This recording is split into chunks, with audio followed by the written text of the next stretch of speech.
Good afternoon, everyone. I'd like to welcome you to the Monday, July 9th Health and Human Services meeting. First item on the agenda is Pledge of Allegiance. Please rise. I pledge allegiance to the flag of the United States of America and to the republic for which it stands, one nation, under God, indivisible, with liberty and justice for all. Are we missing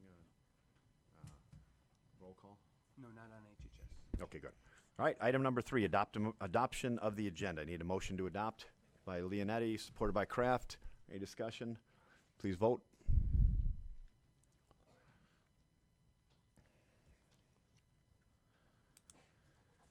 All right, everything good. Motion passes. Item number 4, approval of minutes dated June 4th, 2018. A motion to approve. Commissioner Leonetti, supported by Commissioner Duge. Oh, no, sorry, Commissioner Drolet. You're right in line with it. Sorry, Leon. Yes. Okay. Item number 4 passes. Public participation. Any members of the public wishing to speak? Any members of the public wishing to speak? Third and final time, seeing none, we'll close public participation. Item number 6. We have a presentation from the Area Agency on Aging, 1B, 2019 Annual Implementation Plan. Mr. Michael Carson, CEO, welcome. Thank you very much. Thank you for having me here today. I'd like to start by saying... Oh, will you turn your microphone on, please? Thank you. Better, yes. Yes. I was in Oakland County this morning, and they were talking about planning their bicentennial in 2020, and they were so complimentary of what Macomb has done. So I just wanted to pass it along that they were using you as a model for what you've done and how well you've done it. And I just wanted to pass that along from one county to another. So I appreciate you being here today. This is the 3rd year of our implementation, our 3-year plan. It's our final year of this plan before we draft a new one. Area Agency on Aging is legislated by the federal government. There's over 500 agencies throughout the country. And part of the role is to advocate, provide services to people 60 years or older, provide a tremendous amount of information and help them any way we can. And in doing so, the Older Americans Act program, which is funded by the Federal Older Americans Act funding, as well as the State Michiganians Act funding and county funding that helps our support. In doing so, we have over 700,000 seniors in our 6-county region. And in Macomb County, there's 210,000 as of 2018, the 24% of the population. According to SEMCOG's 2040 estimate, they're expecting a 30% increase in the number of seniors that will be participating in programs and living in our communities. This year, we're planning to invest $9 million into Macomb County to provide those services. As I mentioned, the annual implementation report, we go to each county and make a presentation. Once that's completed, I go in front of the State Commission on Aging for the final presentation and their approval. And in putting these plans together, we get input from a great deal of sources, community forums, public hearings from different stakeholders, as well as ongoing conversations, partners, our advisory committee, and our board of directors, which you have members on as well. For 2019, we're expecting $23 million, and of that, $19.5 million are federal and state funds. Macomb County will provide $58,000 in an administrative match. And these programs and these dollars support many initiatives, as I mentioned, our resource center, our information assistance, our resource advocacy, our home-delivered meals, long-term care ombudsman that goes into the nursing homes and long-term care settings, and of course advocacy. Most of our funds go to home-delivered meals, congregate meals, community living programs, adult daycare centers, and care management for supports coordination for seniors in the community.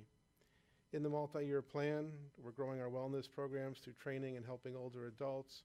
We've introduced 3 new programs, care management programs, powerful tools for caregivers to help them understand what to do and how to do it better, as well as Dementia Live, which is a program that we're really going to take a hard look at going forward of how we can help communities become more dementia friendly to support the population with ongoing diagnosis of dementia.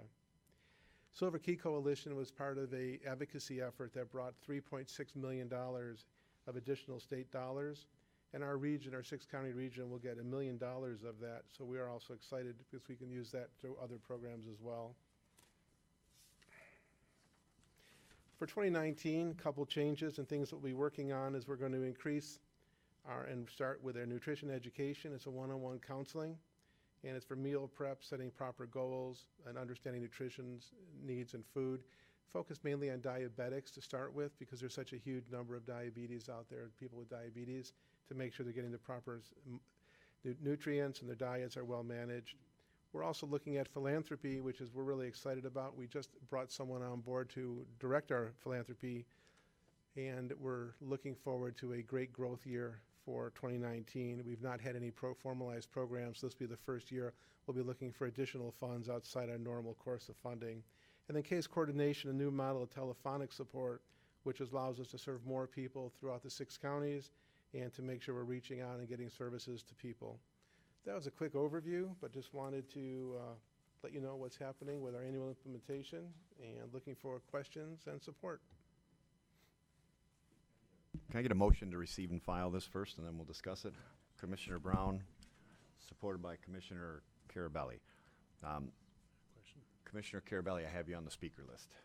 Thank you, Mr. Chairman. How many counties? 6 counties. 6 counties, and it is? It's Macomb, Washtenaw, Livingston, Oakland,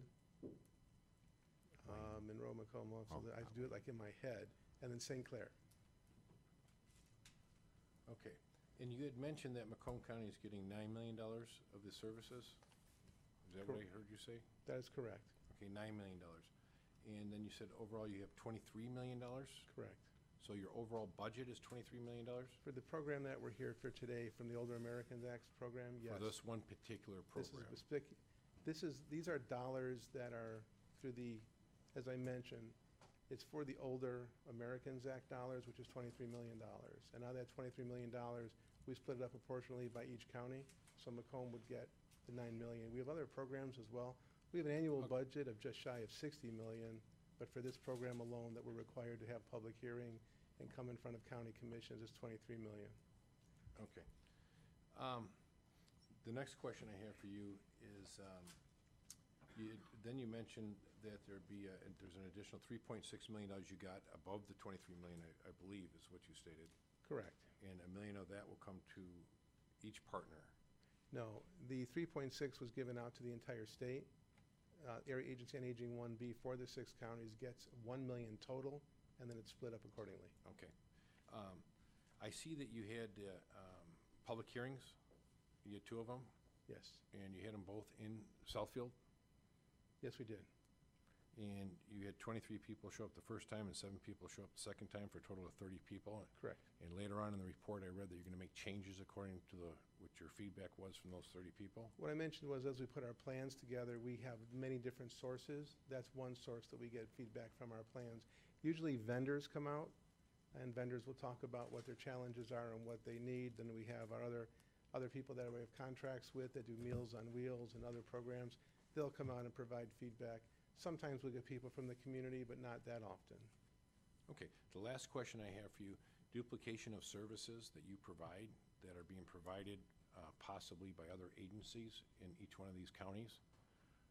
If I'm not mistaken, you're not the only one that does Meals on Wheels. I think the county has 2 programs or 3 programs separately that does Meals on Wheels. Well, there's a good chance that we're funding all 3. I don't know the particulars, but the dollars that come in for those programs, I don't know who those contractors are. We get the money to fund the Meals on Wheels programs in each county that we have. So we go through the process, we get those people approved, and then we give them money to provide Meals on Wheels. I'm not familiar with any other funding source out there for that program. Okay, thank you, Mr. Chair. Thank you. Commissioner Brown. I'll pass. Okay, Commissioner Leonetti. Thank you, Mr. Chair. I have a question. It says here in 2030, your organization believes that there'll be a 49% increase in seniors over the age of 75, and it says here reaching a total of 220,000 people. Is that the entire 6 counties you represent, or is that with respect to Macomb County? I mean? Yeah, the numbers that we have are from 2040 from SEMCOG. Okay, you're looking at the and SEMCOG numbers. SEMCOG numbers. Okay. And they're showing a 24% increase. I'm sorry, they're showing a 30% increase overall in Southeast Michigan. Okay, all right. And if you're getting your data from SEMCOG, I'll just get it from there. I'm sure I can look at the same data. Okay, thank you. Good to see you. Absolutely. Thank you, Mr. Chair. Okay, great. I don't see any other speakers on. Oh.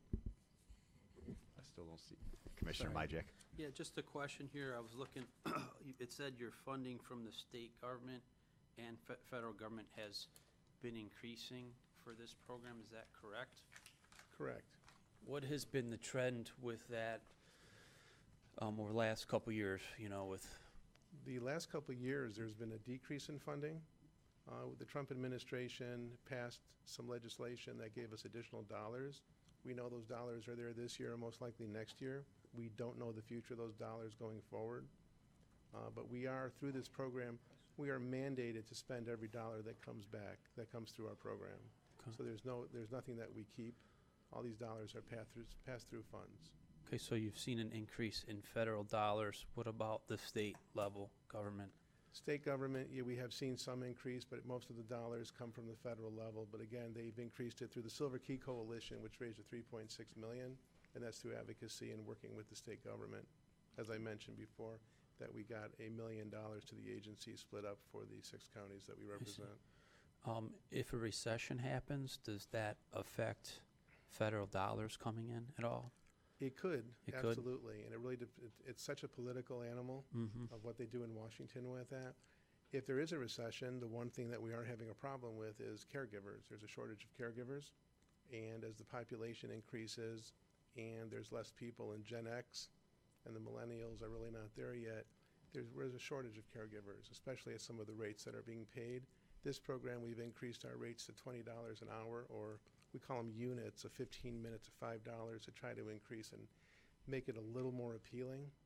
But we do have areas. So recession would give us more help, but it could absolutely hurt the dollars. Thanks for coming here today. Absolutely. Thank you. Thank you. Seeing no one else on the speaker list, we need to vote on the motion to receive and file. Please vote.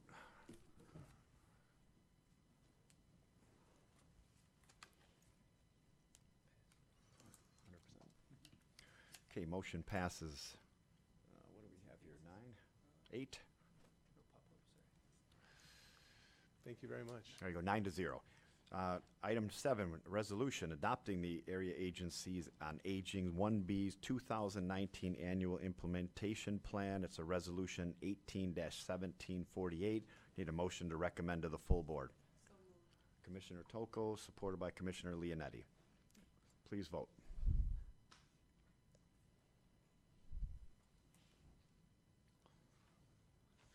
Motion passes 9-0. Mr. Carson, thank you. Thank you very much. Good seeing everyone again. Thank you. Item 8, department recommendations, budget amendment, MSU extension. Mr. Richard Wooten is here, district coordinator. Welcome. Thank you. I'm filling in for Ed Scott, who's your district coordinator. Oh. Kind of explain the process. Right, a program coordinator. I'm sorry. There we go. Okay. That's the position that That you're funding. we'll talk about, right? Basically, the two of us cover all 3 counties. I primarily cover Detroit and Wayne. He covers Macomb and Oakland, so he couldn't be here today, so I'm filling in for him. You have a resolution before you to basically move funding from a county-supported position into an agreement we have with the county to support to support a horticulture educator position. This was a county position. This has been a county position. The individual that was in that position, Mayor Gerstenberger, retired last year. And actually, we're requesting that those dollars be moved into the agreement that you have with us to support a position that we will advertise for, and that position will still support Macomb County. We have done this, and we've done this in Wayne County. We've done this in Oakland County. It creates efficiencies for us, because if that person is an MSU employee, they'll have greater access to accounts. They have greater connectivity in terms of operating through MSU. And also, it will basically kind of freeze your costs for that position, because now we will be responsible for all legacy costs associated with that position. The total amount is $70,000, but in reality, this position will cost us close to $100,000 based on the cost that the university has to add to make this an educator level position. So it will be a cost-shared position in this new system, and that's the request. You have the resolution before you, and you have the dollar amounts that have been included to show the amounts. And you have the report, I think, from the executive unit explaining the resolution. Move to approve. Yes, I need a motion to forward to the Finance Committee on this by Commissioner Myjack, support by Commissioner Kraft. I have Commissioner Drollet on the line. Go ahead. Thank you, Mr. Chair. Thank you for being here. Just, how would you characterize the position? Is it what a layperson would say the master gardener type position? The master gardener is just a component of the position. Okay. The master gardener is probably the most successful component of this position because we have a lot of volunteers who do a lot of work in the county under the name of master gardener volunteers. It's a hort educator position because there are a lot of multiple classes that we provide beyond just master gardener. And we may provide anywhere from 10 to 15 different specialty workshops and classes for residents of Macomb County on an annual basis. So what things beyond master gardener then would those things be? I'm glad I made this list. I've got a list that kind of summarizes some of these programs.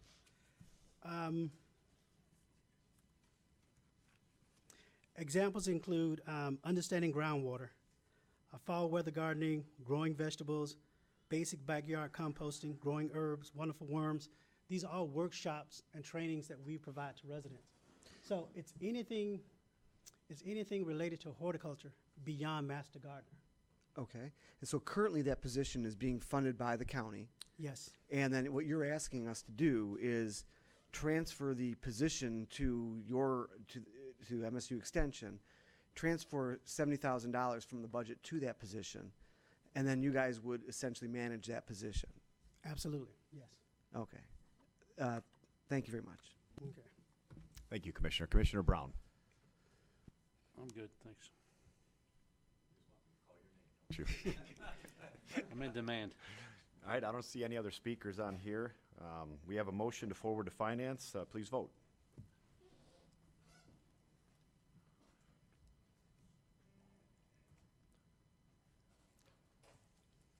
Okay, motion passes 9-0.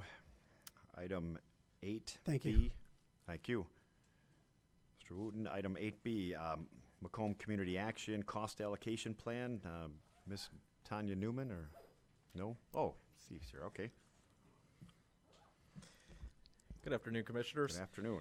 Just very brief explanation about this. Tanya is here if you'd like to talk to her about some of the more programmatic side of this, but frankly, it's a pretty brief transaction that we're coming before you today for a budget amendment request. So what we do every year in this fund is we pass through indirect costs, but then as a policy decision, we also reimburse them for those costs.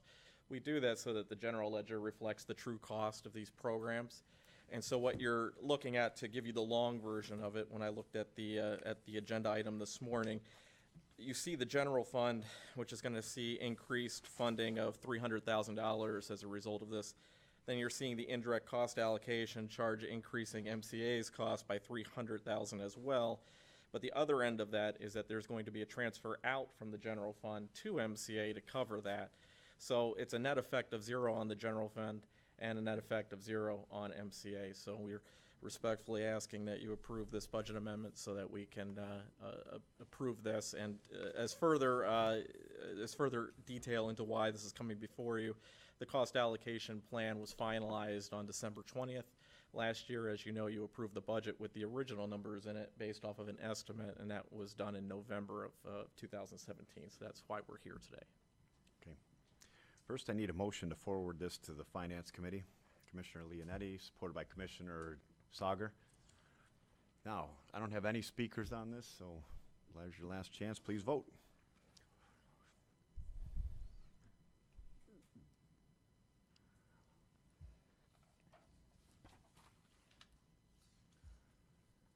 Motion passes 9-0. Thank you. Thank you. Item number 9, presentations. Veteran Services Second Quarterly Report. Ms. Laura Rios, good afternoon. Good afternoon. I'm excited.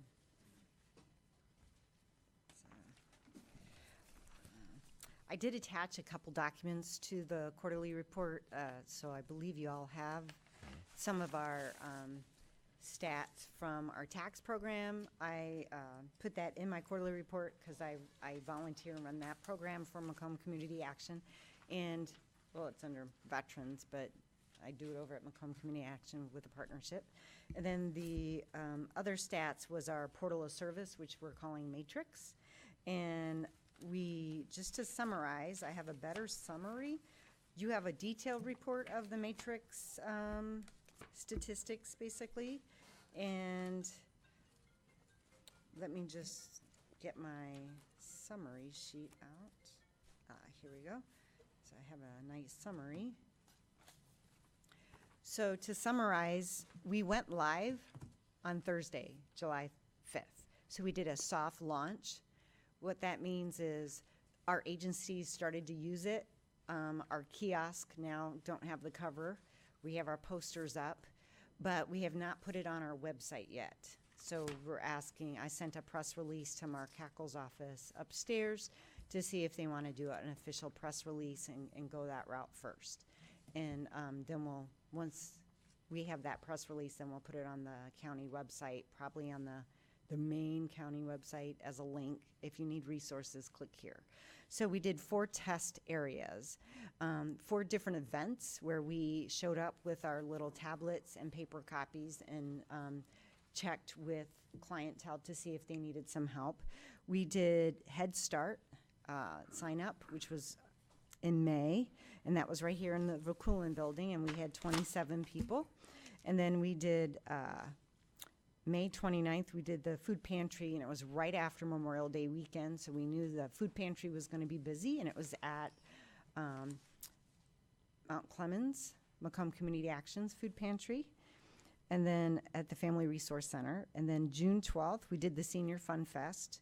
And then June 24th, just a few weeks ago, we did the Spanish Social Services event up in Richmond. So we have some pros and cons, basically, for some of those events. So after the first event, which was Head Start, we learned a lot about our tablets and our Wi-Fi and all of that, and the paper copies were our best backup because the Wi-Fi timed out. And then we fixed our problems, and we made sure we had those little Wi-Fi packs with us when we used our tablets and went to mobile events. So a total of about 65 surveys were done at these 4 events. And we came up with some, different needs. Basically, at the Senior Fest, surprise, surprise, they all needed senior help, senior transportation, help with, food and more of the senior services. And then Head Start, they wanted more for the preschool, the 0 to 5, and that was their biggest need. But overall, all four locations, they need food, jobs, and transportation.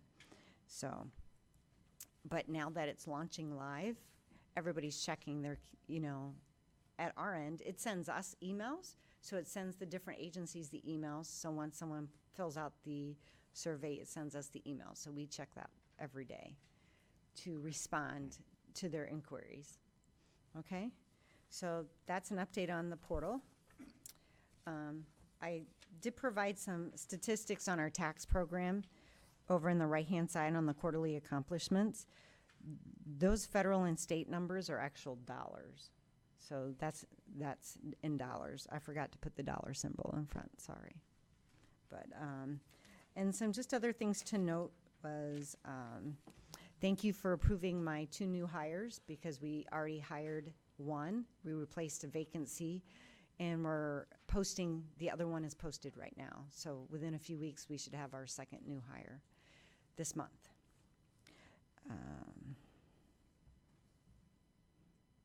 And then another thing that I noted on our quarterly report that was a little bit, that changed was our number of clients that came in. Compared to last year, we went up over 100.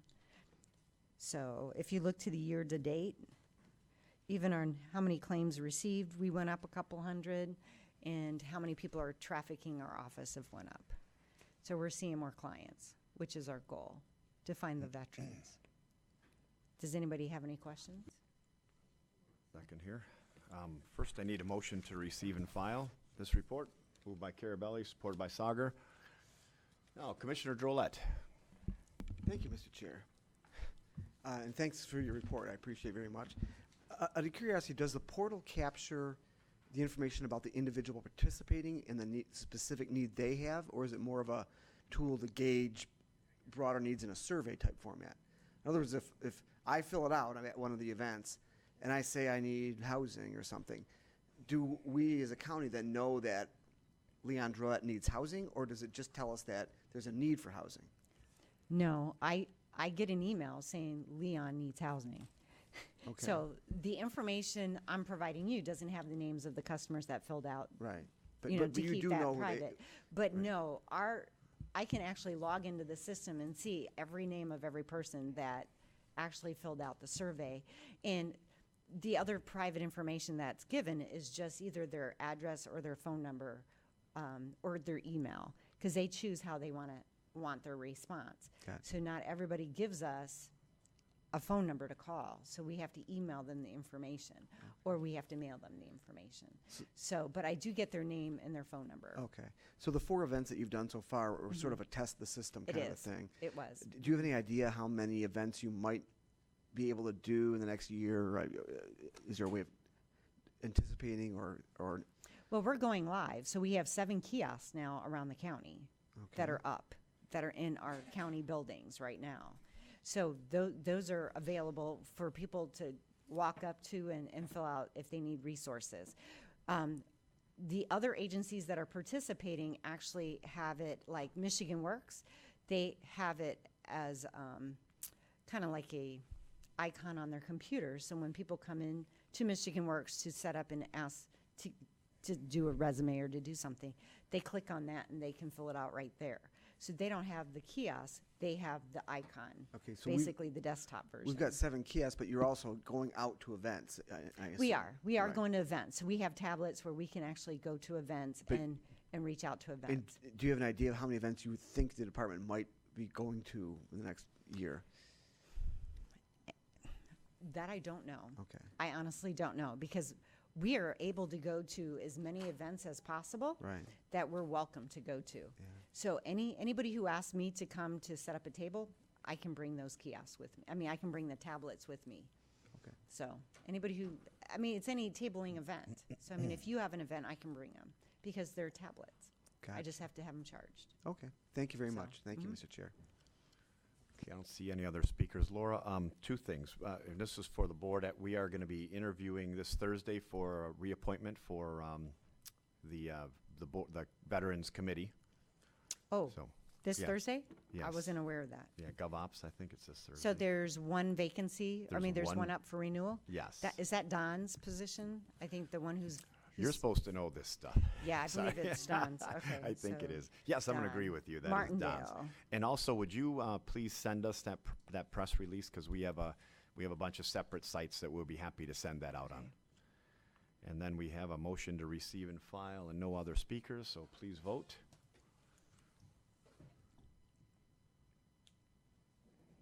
Okay.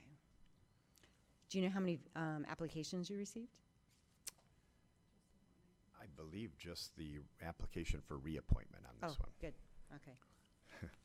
Awesome. Motion passes 8-0. Okay. Laura, thank you. Thank you. Thank you. Thank you. Thank you. Awesome. Item 9B, Martha Teaberry Monthly Report. Mr. Kevin Evans. Good afternoon. Good afternoon, Mr. Chair, Commissioners, good afternoon. Just a brief update on what is happening at Martha T. Berry. First, our quality measures are continuing to be trending in the right direction. The CMS added a number of quality measures, and we're performing well in all of those. And looking back at 2016, 2017, 2018, 10 areas have specific improvement in those, including falls, depression, anti-anxiety meds, pressure sores, pain, and psych medications. We are better than the state and national average in falls, which was a challenge when we first got here. So we've improved tremendously in that. Just want to remind you that even though we are a 3-star right now, we were a 1-star, and the bottom 20% receive a 1-star rating. So they tend to weight it towards the bottom, but we're trending in the right direction there. Our current projects include the generator engineering study to make sure the facility is entirely electrified in the event of an outage. That is 100% complete, so we have the documentation there. The door access control will be done at the end of this month using the badges for door security. Call light system, we have put a down payment on that, and that'll be implemented in the third quarter of this year. We had to wait for the door access control because the same platform for our call light system is going to be in that door access control for the alerts to our staff as to what doors are, are being attempted to go out for people that are not authorized to do that, as well as our call light system. So we had to do that linearly. When I wrote this, we were expecting to start the groundbreaking today, but as they came out, DEQ let us know that even that we required a 10-day notice for them for notice to start after we got the soil erosion, because at one time we had asbestos on the site, even though we're not going into the building at all. So we have to wait until the 20th. So that just happened today. The video monitoring, our upgrade, our camera installation is 95% complete. We have had just some final adjustments we have to make on that and some training, but that has already been incredibly helpful to us. We had some resident-to-resident allegations of abuse that we were able to see very clearly that they didn't exist. It was just somebody passing by, somebody had a memory and said it happened there.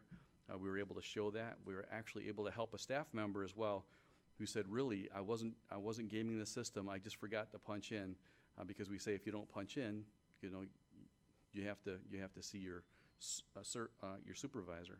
But we were able to see they were just talking with their friends and just went right back and started working. So we were able to get them the pay that they deserved and told them, make sure you punch in. Our refresh continues around the building, including the infrastructure, which you don't see. We're doing adding a lot of improvements inside the residence rooms. We have a system now where we're patching and painting all of the bathrooms. We're putting protective coverings around the corners where there's a lot of, often you get banged up going in and out of the rooms. Rotary helped us. They just gave us another check for $8,000 for the resident common areas. We call them the alcoves, and those are just turning out beautifully. So we're going to continue that, as well as the kitchen and dining renovation. Regarding financial stability, I know that's important to the board. I'm pleased to say that we received a report from SKT CPAs on our recent audit for 2017. We had two minor issues. One was a census communication between the county pension fund, which is pretty well publicized, that just communication issues that we've resolved. And the other one was a simple process of HR, and the auditors weren't aware that we had a system of monitoring that when they did the audit. So when they gave the presentation to the board, Jeff Ostermeyer from Plant Moran and I were able to explain this is how we mitigate that risk. And he said, oh, I'm sorry, we didn't know that. So we'll be putting that in our plan of correction to the Treasurer's Department, which we're required to do every year. I'm also pleased to say that our census is stronger than the state and national. Year to date, we're at 90% compared to 81.9% at the state level. And as of today, we are at just under 96%. We have 208 residents we're currently serving. So we continue to go strong on our census. That has a lot to do with us adjusting our marketing, streamlining our processes so that we can say yes faster, because the hospitals want to be able to have a decision. And oftentimes the first person that says yes wins. So we've hired an admissions experience coordinator who recently got her nurse practitioner's license and is a huge help to us in terms of credibility at the hospitals and communication with other physicians that may not be aware of us. KPIs, our key performance goals have to do with a number of areas, but financially is the one that I'd like to talk with you today about. We're looking at our days and accounts payable.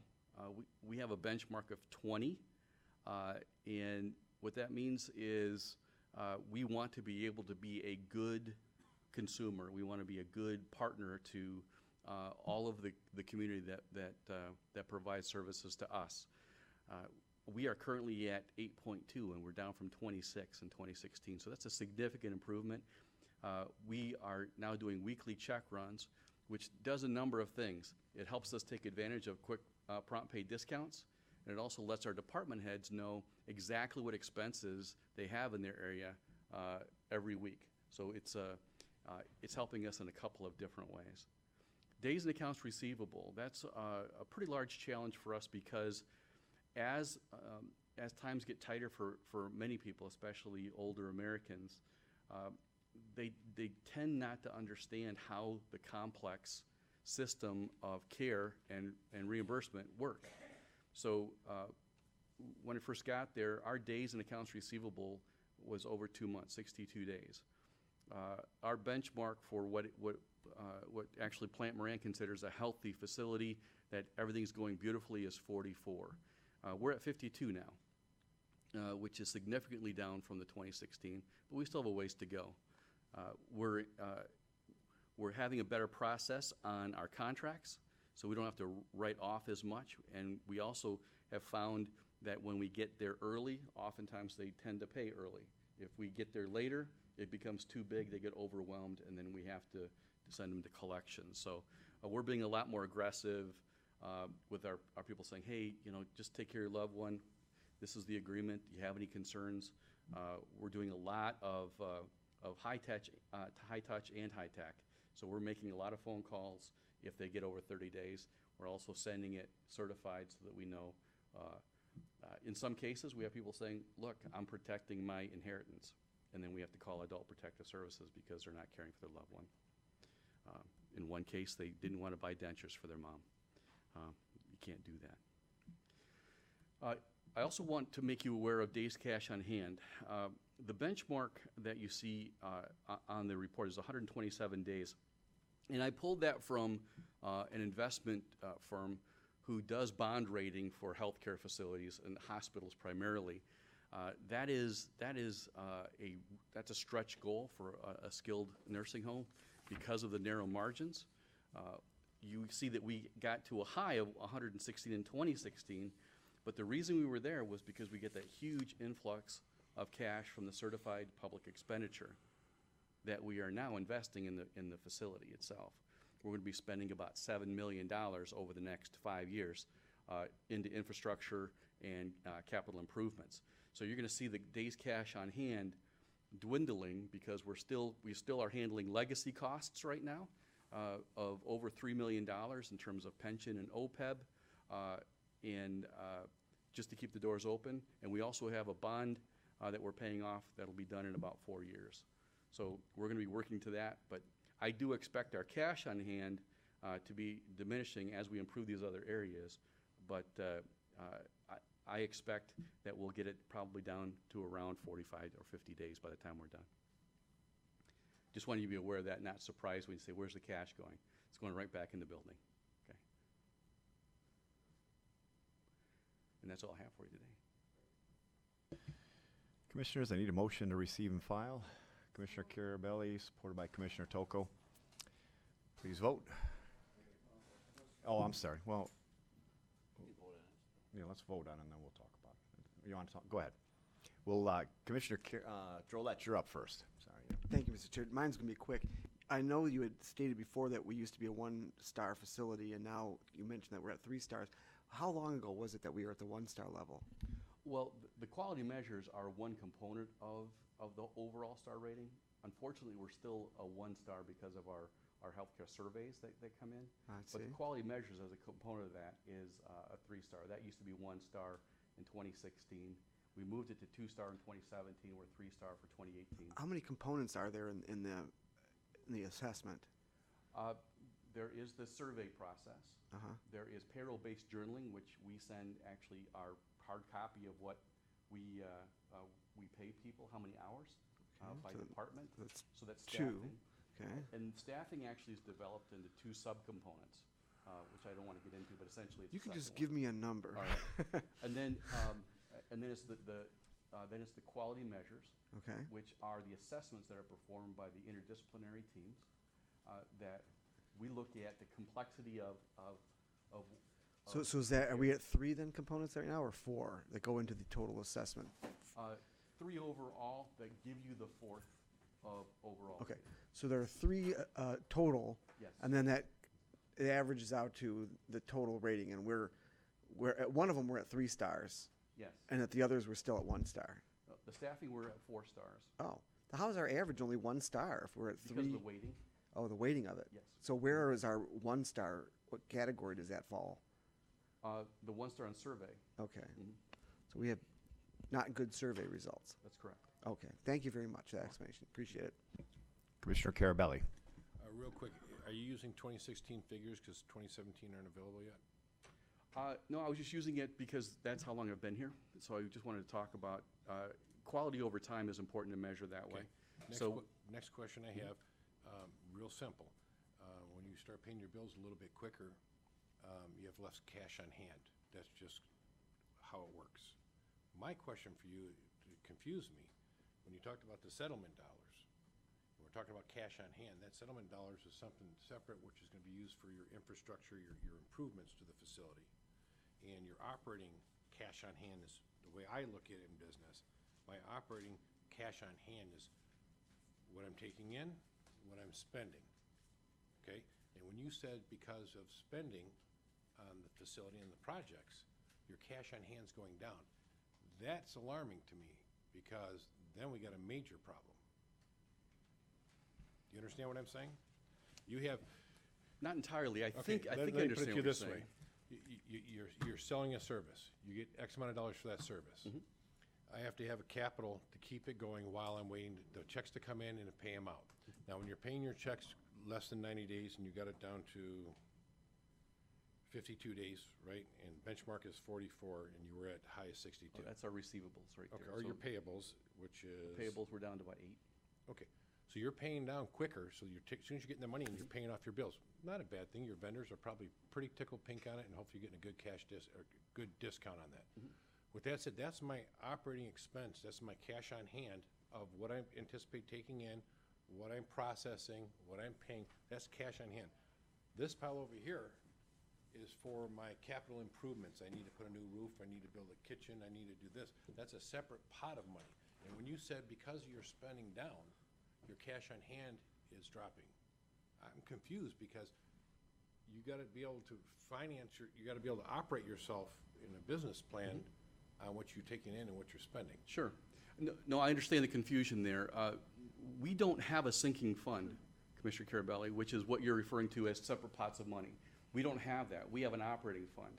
As we talked a few months ago, it's my hope to create that, but I don't have the mechanism for that right now because the depreciation of the building actually is still on the books with the county. And I've had conversation, actually just spoke with Steve Smeagol, the director, last week about this again, and we're going to continue having discussion about the way that we can benefit from that by bringing it over to our books. Absolutely. And we can fund depreciation at that point, which gives us the sinking fund that I think most people are comfortable with understanding. Yes. Schools do that all the time. So right now, we have an operating fund. We have dollars that are in one pot, and Okay. we would like to be able to get to that. With that I s- designate $600,000 a year out of that, plus we have that money that we're spending down. Okay. Well, the problem I have, I understand that what you want to do. I guess on the next report you come in, if you can show me what you're taking in and what you're spending, so I know that it's balancing and we're not operating at a deficit. Because that's going to be important. Because the commissioners that were here prior to, the subsidizing out of the general fund ain't happening, at least on this commissioner's part.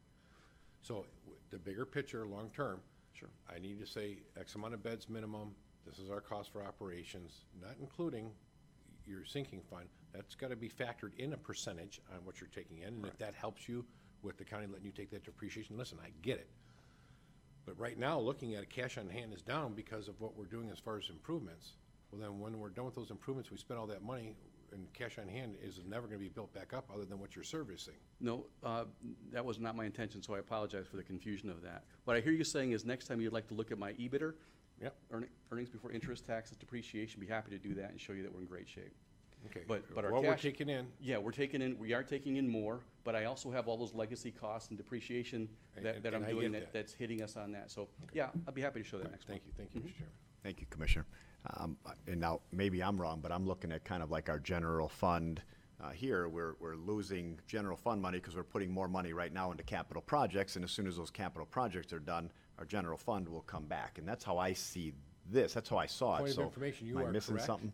But the problem is they had an influx from the suit, and that's the funds that he's using to do the improvements to the facility. That's not the only funds, I'm guessing, No, that you're using. absolutely not. That was just, No, we're, Yeah. 3 million of ours over the next 5 years that we have slated to that, and we received over 5 million. So we're gonna end up with a net over that time of $1 million plus, over that time of what we've already budgeted for in our capital, and we're only taking a portion of that towards that. So we still will have more money left there. But I just didn't want the commissioners to be concerned that my cash on hand, if you ever see that, when you look at that, you go, wow, where's your cash going? Well, we're investing it in the building. And as we had talked in months past, it is my long-term goal to make sure that when we're done with that, we're gonna take the money that we're putting into that, we can get credit for it and get actually some money back, some drawdown money back from the federal government if we fund the sinking fund, for lack of a better term, okay? okay. Thank you. I don't have any other speakers, so we have a motion to receive and file. Please vote.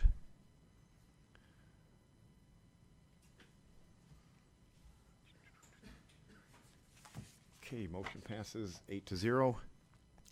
Thank you, Kevin. Thank you. Item 10, we have correspondence. I have a motion to move items 10A through 10F in their entirety. We have support by Commissioner Carabelli. We have any discussion on any of these? Seeing none, please vote.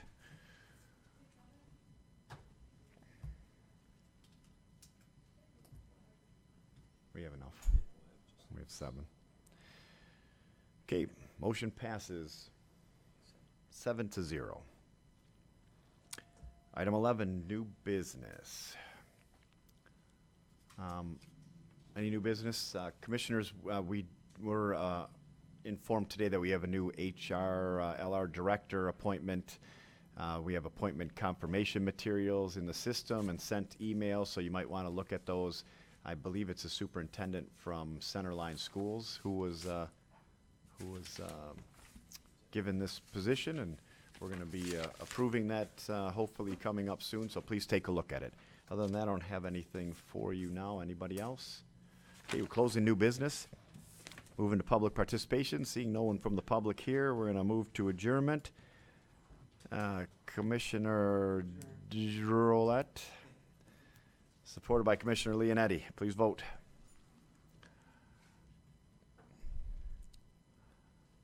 We have to give a Douget-ism since he's here. Go forth and prosper. Meeting adjourned.